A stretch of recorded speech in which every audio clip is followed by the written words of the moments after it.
दर्शकवृन्द नमस्कार। कार्यक्रम संकल्पको आजको श्रृङ्खलामा तपाईलाई स्वागत छ। विपद जोखिम व्यवस्थापन र न्यूनीकरणसँग सम्बन्धित यो कार्यक्रममा आज हामी विपद जोखिम व्यवस्थापनमा नेपालको सन्दर्भमा निजी क्षेत्रको लगानीको सम्भावना, चुनौती र रिक्तता सम्बन्धीको सामग्री प्रस्तुत गर्छौं। सन् 1990 को दशकमा प्रजातान्त्रिकरणको लहरमा भएको वृद्धि सँगसँगै आर्थिक उदारीकरणको नीति अवलम्बन गर्ने मुलुकको सङ्ख्या पनि बढ्दै गयो। आर्थिक उदारीकरणको नीति अवलम्बन गरेका मुलुकमा निजी क्षेत्रलाई विकासको इन्जिन नै मानिन्छ। पछिल्लो समयमा विपद जोखिम व्यवस्थापन पनि समष्टिगत विकासको एउटा अभिन्न अङ्ग मानिएको छ। त्यसैले यो क्षेत्रमा पनि निजी क्षेत्रको लगानीलाई आकर्षण गर्नुपर्छ, अर्थात् निजी क्षेत्रको सहभागितालाई बढाउनुपर्छ भन्ने बहस अन्तर्राष्ट्रिय रूपमा नै बाक्लिएको छ। त्यसोभए नेपालको सन्दर्भमा विपद जोखिम व्यवस्थापनको क्षेत्रमा निजी क्षेत्रको लगानी, उनीहरूको संलग्नता र सहभागिता कस्तो छ अनि यसलाई प्रोत्साहन गर्नको लागि के गर्न सकिन्छ त? आज हामी यसै सम्बन्धीको सामग्री तपाईँ समक्ष प्रस्तुत गर्छौं। सबैभन्दा पहिले लागौं यो संक्षिप्त रिपोर्टतर्फ। सन् 1990 पछि विश्वमा चलेको प्रजातान्त्रिकरणको लहरले आर्थिक उदारीकरणलाई पनि सशक्त बनायो। खुल्ला अर्थनीति भएका मुलुकमा निजी क्षेत्रलाई समष्टिगत विकासको इन्जिन नै मानिन्छ। यो अवधारणा अहिले आएर विपद जोखिम व्यवस्थापनसँग पनि जोडिएको छ। हालै स्विजरल्यान्डको जेनेभामा सम्पन्न विपद जोखिम न्यूनीकरण सम्बन्धी चौथो अन्तर्राष्ट्रिय सम्मेलनमा पनि निजी क्षेत्रको संलग्नता र लगानी अपरिहार्य भएकोले विपद जोखिम व्यवस्थापनतर्फ ध्यान दिनुपर्ने कुरा सशक्त रूपमा उठेको थियो। तर नेपालमा भूकम्प प्रविधि राष्ट्रिय समाज नेपाल एनसेटले 2 वर्ष अगाडिबाट नै भूकम्पीय जोखिम न्यूनीकरणका लागि सार्वजनिक निजी साझेदारी प्रवर्धन कार्यक्रम सुरु गरिसकेको थियो। त्यसो त नेपालका ब्याङ्क तथा वित्तीय संस्थाहरूले पनि सम्भावित विपदलाई ध्यानमा राखेर उचित पूर्व तयारीका कामहरू सुरु गरेको दाबी गरेका छन्। ट्रान्जेक्सनका डिटेलहरू समेत नै रहेको त्यो किसिमको चाहिँ जुन एउटा इन्फर्मेसन ब्याकअप हो, त्यो ब्याकअप चाहिँ मल्टिपल ठाउँहरूमा चाहिँ हामीले राखेको हुन्छौँ होइन। अनि त्यसबाहेक पनि हामीले त्यो मल्टिपल ठाउँमा पनि फेरि कस्तो किसिममा पनि राख्नुपर्ने हुन्छ भने डिफ्रेन्ट सिस्मिक जोन भनेर चाहिँ जुन आइडेन्टिफाई गरिरहेको छ। जस्तो अब हामी काठमाडौँमा हाम्रो एउटा फेस छ भनेदेखि काठमाडौँबाट चाहिँ काठमाडौँ एउटा सिस्मिक जोन भने अलिकति डिफ्रेन्ट सिस्मिक जोन चाहिँ कहाँ हो भने त्यो आइडेन्टिफाई गरेर त्यतातिर चाहिँ ल्याएर राख्नुपर्ने, त्यो किसिमले पनि प्रिपरेसन हामीले गरेका छौँ। यस्तै विभिन्न ब्याङ्कका एटिएमहरूमा समेत विपद जोखिमका बारेमा जानकारीमूलक सामग्रीहरू राखिएका देखिन्छन्। निर्माण सामग्री उत्पादकहरूले पनि आफ्नो उत्पादन भूकम्प प्रतिरोधात्मक निर्माणका लागि उपयुक्त भएको भन्दै विज्ञापन गर्न थालेका छन्। यस्ता उदाहरणहरूले नेपालमा प्राकृतिक विपद जोखिम न्यूनीकरण र व्यवस्थापनमा निजी क्षेत्रसँगको साझेदारी सुरुवात भएको मान्न सकिन्छ। नेपालका उद्योगी व्यवसायहरूको छाता सङ्गठन नेपाल उद्योग वाणिज्य महासङ्घले पनि विपदमा परेका व्यक्ति र समुदायलाई सहयोग गर्न महत्त्वपूर्ण भूमिका निर्वाह गर्दै आएको छ। हालै नेपालको पश्चिमी क्षेत्रमा बाढी पहिरोबाट प्रभावितहरूको राहतका लागि महासङ्घले 5 लाखभन्दा बढी नगद सहयोग गरेको थियो। यसअघि सन् 2008मा कोशी नदीमा आएको बाढीबाट प्रभावितका लागि महासङ्घले झन्डै 80 लाख रुपैयाँ बराबरको कोष नै खडा गरेको थियो। यी उदाहरणले नेपालको निजी क्षेत्र विपदको क्षेत्रमा काम गर्न उत्तरदायित्व बोध सहित संलग्न भएको देखाउँछ। यद्यपि उनीहरूको यो संलग्नतालाई प्रतिकार्यका अतिरिक्त विपद पूर्व तयारीको क्षेत्रमा बढाउनु पर्ने बहस सुरु भएको छ। आजको संकल्प कार्यक्रमको बाँकी कुराकानी पनि यसै विषयको बहसमा केन्द्रित छ। यहाँहरू दुवैजनालाई स्वागत छ कार्यक्रममा। म सूर्यभक्त साङ्गासेज्यूबाट आउँछु। तपाईँ लामो समयसम्म निजामती सेवामा पनि काम गर्नुभयो र अहिले यो जुन विपद जोखिम न्यूनीकरण र यसको व्यवस्थापनको क्षेत्रमा निजी क्षेत्रको सहभागितालाई प्रवर्धन गर्ने प्रकृतिको कार्यक्रममा काम पनि गरिराख्नु भएको छ। हजुर, यो निजी क्षेत्रको लगानी किन आवश्यक पर्यो विपद जोखिम न्यूनीकरणमा? हरेक विपदमा निजी क्षेत्रले काम नगरिरहेको होइन। सरकार तर्फबाट भइरहेछ, निजी क्षेत्रबाट त जति पनि भइरहेछ सरकारी क्षेत्रबाट, निजी क्षेत्रबाट अथवा चाहिँ व्यवसायहरूबाट यो चाहिँ नि रेस्पोन्समा घटना घटिसकेपछि विपद भइसकेपछि त्यहाँ चाहिँ नि रेस्क्यु र रेस्पोन्समा हाम्रो चाहिँ नि अहिले हालसालै चाहिँ जुन दार्चुलामा सुदूरपश्चिममा जुन बाढी परेको त्यहाँ चाहिँ उद्योग वाणिज्य महासङ्घले चाहिँ नि लगानी गरेको छ होइन। पूर्व तयारीमा छैन, विपद घटेपछि मात्र छ। हामी खोजिरहेको होइन पूर्व तयारीमा, किनभने उहाँहरू रहेन सरकारले पनि सर्भिस पाउँछ, जनताले पनि सर्भिस पाउँछ, सरकारले त एज अ रेभेन्यू पनि पाउँछ। त्यस कारण उहाँहरूको उद्योग बचाउनलाई पूर्व तयारी उहाँहरूको तर्फबाट भयो भने त्यसो भए के लगानीको मात्रा उहाँहरूले बढाउनु पर्यो भन्ने अहिलेको त्यो स्कुल अफ थट अर्थात् त्यो सोचाइ हो, त्यो अवधारणा हो, या लगानी जुन घटना भइसकेपछि लगानी गर्ने क्रम छ त्यो क्रमलाई परिवर्तन गरेर पूर्व तयारीमा लगानी गर्नु? पूर्व तयारी भन्नासाथ तपाईँको आफ्नो फ्याक्ट्रीहरू सुरक्षित रूपमा बनेको छ कि छैन, त्यसमा कुनै त्यस्तो घटनाहरू घट्न सक्ने सम्भावना छ कि छैन, त्यसको लेखाजोखा यदि घट्न सक्ने छ भने त्यसको बच्नलाई गर्नुपर्ने क्रियाकलापहरूको खाकाहरू बनाइराख्ने, त्यसको लागि आफ्ना स्टाफहरू म्यानेजमेन्टका अथवा कामदारहरूलाई ट्रेनिङ गर्ने, यस्तो यस्तो हुनसक्छ, यस्तो हो भने यसो गर्ने भन्ने कुराहरू खाका बनाइराख्नु नै पूर्व तयारी हो। आफ्नो र कामदारहरूको सुरक्षाको लागि त्यसमा पनि लगानी भनेपछि इन्फर्मेसन सेयरिङ मात्र भए पनि लगानी हो। उपाध्यक्षज्यूकोमा आउँछु। नेपाल उद्योग वाणिज्य महासङ्घले यतातर्फ सोचेको छ? दुईवटा कुरा आउँछ। पहिला कुरा त जोखिम न्यूनीकरण गर्ने कुरा आउँछ। दोस्रो कुरा के भने कुनै भवितव्य कुरा केही परिहाल्यो भने त्यसलाई उद्धार गर्ने कुराहरू आउँछ। तेस्रो पार्ट चाहिँ गरेर बाँकी छ। तेस्रो पार्ट कुन भनेदेखि यस्ता भवितव्य कुरा आउनका कुनै फन्ड होस् अथवा वातावरण बढ्ने कुराहरू, त्यसलाई मतलब के भनेदेखि सिस्टममा एउटा डेभलप गर्ने कुराहरू, त्यो तेस्रो पार्ट हो। अहिले पहिलो पाटो दोस्रो पाटोपट्टिमा उद्योग वाणिज्य महासङ्घ अथवा व्यवसायीहरू चनाखो भएको छ, आफ्नो कर्तव्य बोध गरेका छन्।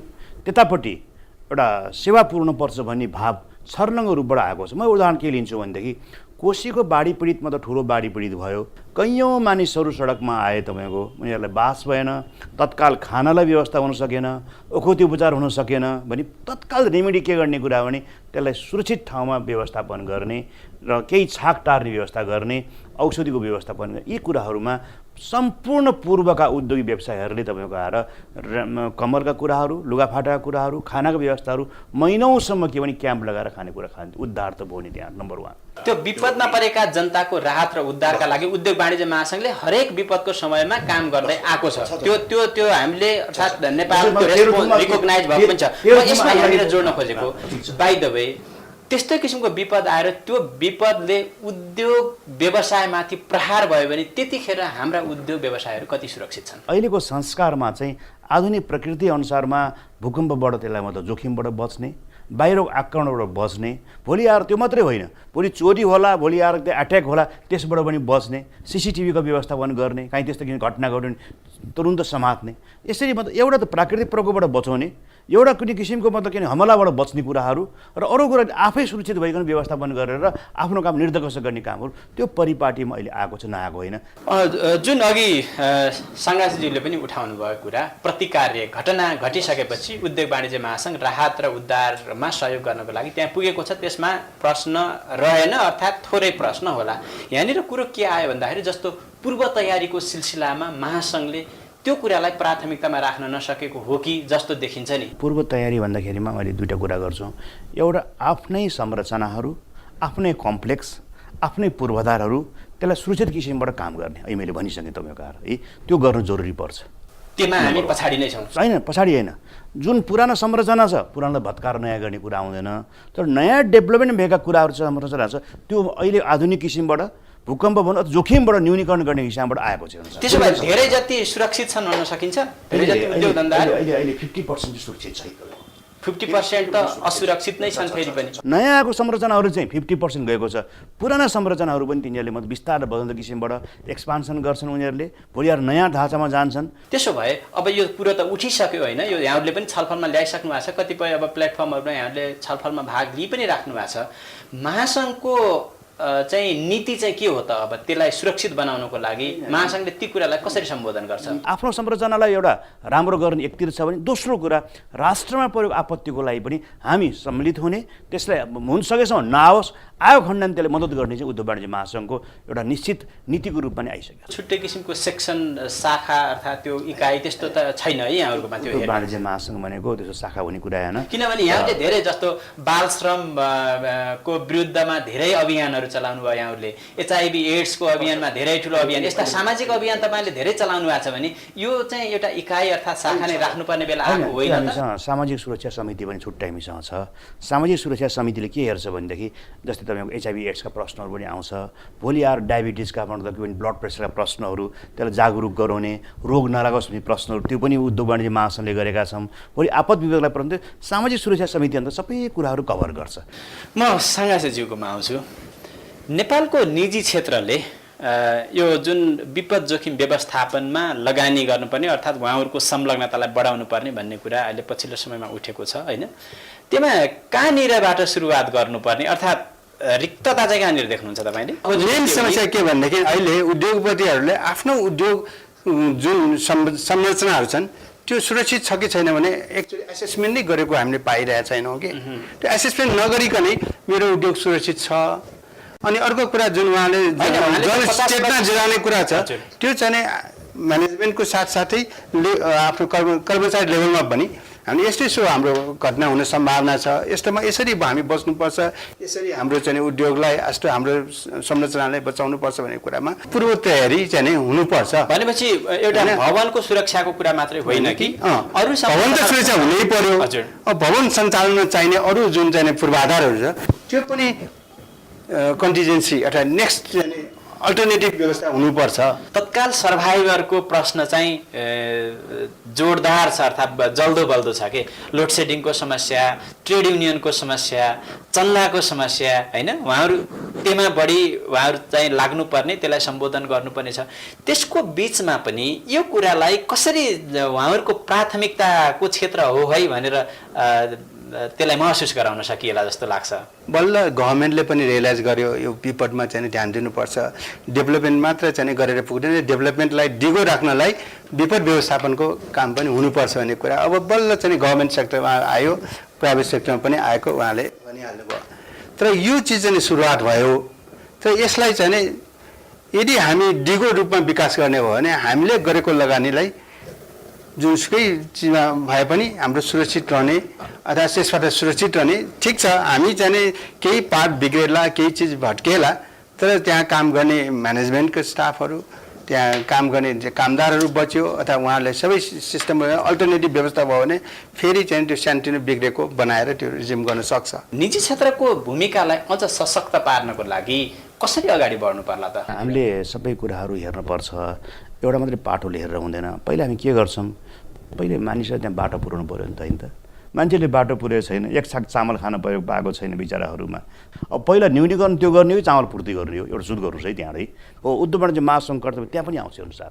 भोलि यार बाटै छैन, बाटो नभएर मान्छे मरिसक्यो, तपाईँको भूकम्प आउने के कुरा त त्यसै मरेका छन् नि त। अस्पताल नभएर मान्छे मरिरहेको छैन अनुसार। एउटा तपाईँको प्यारासिटामोल ट्याब्लेट नखाएर मान्छे मर्न परेको छ। हाम्रो भनाइ के भनेदेखि त्यहाँ जुन ठाउँमा तपाईँको जोखिम न्यूनीकरण गर्नको लागि उद्योग वाणिज्य महासङ्घले कर्तव्य बोध गरेको छ, यसलाई सशक्त रूपबाट कर्पोरेट सोसियल रेस्पोन्सिबिलिटी अन्तर्गत अगाडि बढेका छन्। तर सरकारले गरेको कामलाई टेवा पुर्याउनलाई अगाडि बढ्ने काम चाहिँ महासङ्घ अहिले के भनेदेखि सरकारको सहयोगको रूपबाट अगाडि बढेको छ। सरकार र निजी क्षेत्र र सरकार र यो प्राइभेट पब्लिक पार्टनरसिप भन्छौँ, मिलेर गऱ्यो भने चाहिँ हाम्रो उद्देश्य पूर्ति पनि हुन्छ।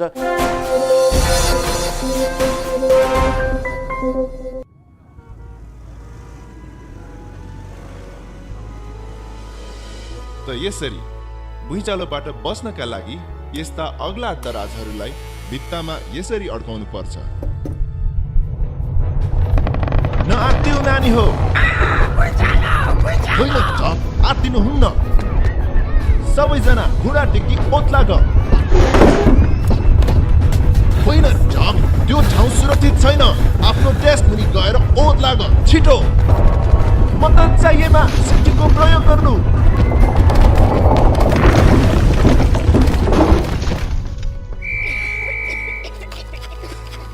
ल है त, 1 2 3 ठिक त छौ तिमीहरू? यो दराजलाई पनि भित्तामा राम्रोसँग अड्काउनु पर्थ्यो अनि मलाई गर्व छ तिमीहरूले मेरो निर्देशनको सही पालना गर्यो।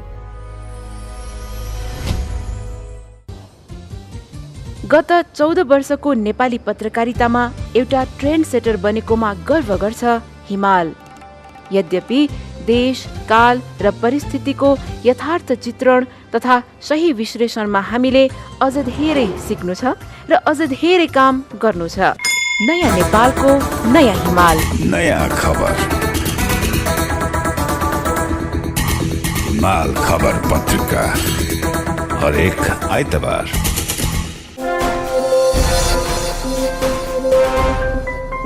म फेरि साङ्गासीज्यूकोमा आउँछु। अन्तर्राष्ट्रिय अनुभवहरूले के भन्छन्? किनभने जस्तो जापानमा धेरै ठुलो भूकम्प गयो, पाकिस्तानमा पनि गयो, इन्डोनेसियामै गयो, होइन, हाइटीमा गयो, धेरै मुलुकहरूमा चाहिँ त्यस्ता भूकम्पीय जोखिमहरू भएका र त्यहाँ चाहिँ त्यो बिजनेस कन्टिन्यू हुन नसकेको अर्थात् फेरि सुचारू हुन सकेको कस्तो किसिमको अनुभवहरू छ? इन्टरनेसनल प्र्याक्टिस, वर्ल्ड ब्याङ्कको रिपोर्ट, वर्ल्ड इन्सुरेन्स कम्पनीको रिपोर्टले के देखाउँछ भने यसो ठुलो ठुलो चाहिँ विपद हुँदाखेरि फसेका चाहिँ ध्वस्त भएका चाहिँ उद्योगपतिहरू 50% चाहिँ सदाको लागि बन्द भएका हामी अनुभव पाउँछौँ, जसको पूर्व तयारी छैनन्, जसको बिजनेस कन्टिन्युटी प्लान छैनन्। 2001 को जुन चाहिँ 9/11 को घटना भयो त्यो त्यही ट्विन टावर्समा, त्यही पनि एउटा कम्पनी चाहिँ बिजनेस कन्टिन्युटी प्लान भएको त्यो मजाले सर्भाइभ भयो। त्यही टावरमा अर्को कम्पनी, त्यस्तै कम्पनी, एक्ज्याक्ट सेम काम गर्ने कम्पनी जसको पूर्व तयारी थिएन, जो कन्टिन्युटी प्लान थिएन, त्यो चाहिँ विलय भएर गयो। अनि त्यो हुने सक्ने सम्भावना भएको हुनाले अहिले चाहिँ सबै चाहिँ धेरै ले चाहिँ बिजनेस कन्टिन्युटी प्लान बनाउनुपर्छ भनेर उनीहरूले पनि बनाउन थालेका छन्। त्यो व्यवसाय बन्द गर्नुपर्ने अवस्था के छ? जस्तो कच्चा पदार्थको आपूर्तिको समस्या, कामदारहरू, प्राविधिकहरू नहुनु, अर्थात् ती उपकरणहरू सञ्चालन हुन सक्नु, भवन नहुनु, के बढी यसमा चाहिँ अब फ्याक्ट्री बचेको छ तर फ्याक्ट्रीमा चाहिँ पावर आउँदैन, चाहिँ खानेपानी आउँदैन, चाहिने युटिलिटी सर्भिसेस आउँदैन। त्यसको अल्टरनेटिभ कमसेकम केही महिनालाई भए पनि फ्याक्ट्रीले बनाइराख्यो भने त बिल्डिङ मात्रै बचेर पुगेन, त्यहाँ बस्ने चाहिँ काम गर्ने मान्छेहरूको पनि सुरक्षित हुनु पर्यो, त्यहाँ आउने सर्भिसेसहरू पनि व्यवस्था हुनु पर्यो। यी चिजहरू नै सिम्पल कुरा हुनु कि यी सबैमध्ये कुनै न कुनै घटना घट्यो भने त्यसमा कसरी हामी अगाडि बढ्ने त भने यो योजना त अलिकति सोचिराख्यो भने नेपालको उद्योग व्यवसाय क्षेत्रले यी समस्याहरू सर्भाइभलका अर्थात् उसको तत्कालको अस्तित्वको समस्या भोगिरहेको अवस्थामा पनि यो अभ्यासको सुरुवात गर्न सक्छ? यसलाई सशक्त बनाएर लान सकिन्छ? थप लगानीको जरुरत पर्ने हो कि? धेरै लगानी गर्नुपर्ने नै छैन। अलिकति अघि उहाँले भनेपछि जनचेतनाको कुरा हो अब, होइन, अलिकति लगानी अवश्य पनि त्यो अल्टरनेटिभ त्यसको लागि विचार पुर्याउनु पर्यो, होइन। अब आफ्नो कुनै बिल्डिङको चाहिँ सम्पूर्ण कुराले सुरक्षित राख्न सक्दैन, त्यसलाई कुन ठाउँ सबभन्दा कमजोर छ र कुन चाहिँ मजबुत छ, कमजोर ठाउँलाई मात्र अहिले चाहिँ मर्मत सुधार गरेर अहिले रेट्रोफिटिङ गर्ने तरिका छ, त्यो सुरक्षित राख्न सकिन्छ। हजुर, होइन। बिजनेस कन्टिन्युटी प्लान भने रिसोर्सेसहरूको व्यवस्थापनको लागि सोचाइ हुने, ह्युमन रिसोर्सेसहरूदेखि लिएर त्यो पनि व्यवस्थापनको लागि उनीहरूलाई एडुकेट गरेर ट्रेनिङ गरिराख्ने, होइन, वैकल्पिक ठाउँको व्यवस्था सोचिराख्ने। हजुर, यहाँ भएन भने हामी यहाँ गएर काम गर्छौँ, हाम्रो यहाँको डाटा ब्याङ्क हाम्रो नोक्सान भयो भने यसको कपी एउटा यहाँ छ, होइन।